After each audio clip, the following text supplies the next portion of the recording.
can you just tell us like the reason you started Matt Worldwide, like the reconnection series that you have there, and what made you want to pursue it more? Yeah, well, I guess that's what I'm getting at. Like, there's lots of things that are happening, and I haven't really had time to really frame everything. But the whole reconnection series came about, and this was complete. I don't know where it came from, to be honest with you. I did a big drive out to Bathurst. It was like a 4 hour round trip. And for some reason, I decided to open my voice memos and just press record.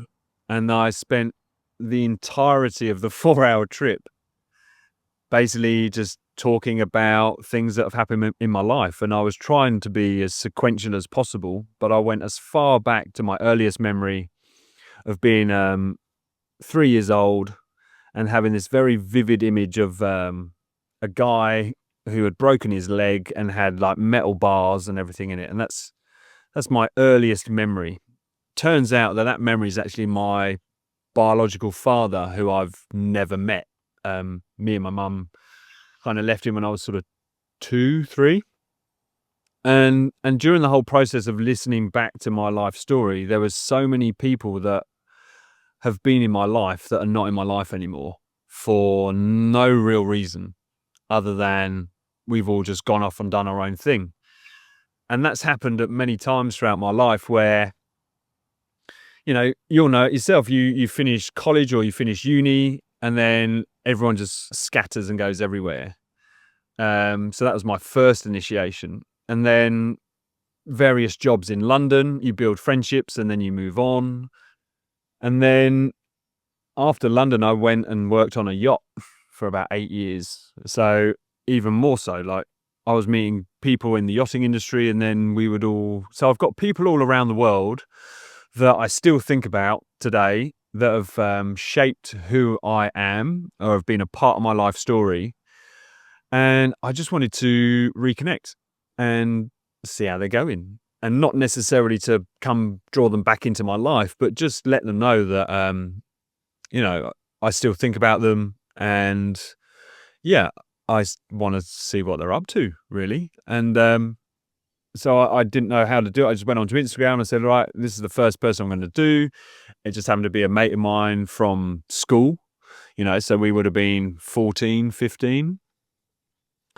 And I haven't spoken to him for 20 plus years, haven't seen him for 20 plus years. And even though we're connected on Instagram, I've never spoken to the guy. And that was it. I said, Fletcher, want to reach out. We ended up talking for a good hour and a half. And it was just so nice that we're both kind of feeling the same way. I don't know if it's just middle-aged or just because I don't know, our social group, our social circle is a lot smaller now. But yeah, we just kind of keep ourselves to ourselves, prioritize everything else over us. And we're all feeling a little bit kind of flat and a bit lost. So I feel that there's not only going to benefit me doing this reconnection series, but hopefully encourage other people to reconnect with people that they've just lost contact with for no particular reason. So yeah, that's where the reconnection series comes from. And I'd love for that to be something that, people pick up and go, shit, yeah, I should just reach out to someone and say, hey, I've been thinking about you. How you going? Because I guess the other side of that is, we look at Instagram and go, oh, well, they're doing all right. But I think we all know that Instagram isn't most people's reality. And I guess, yeah, my big thing is a friend of mine who seemingly had everything, sadly took his own life a couple of months ago. And so we got to do better than that.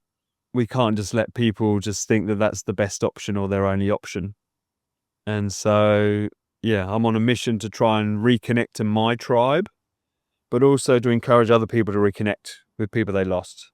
And that's one part of this whole process of turning your perspective around, so that's one of my many tools that I've kind of found that make me feel better about myself and not so lonely.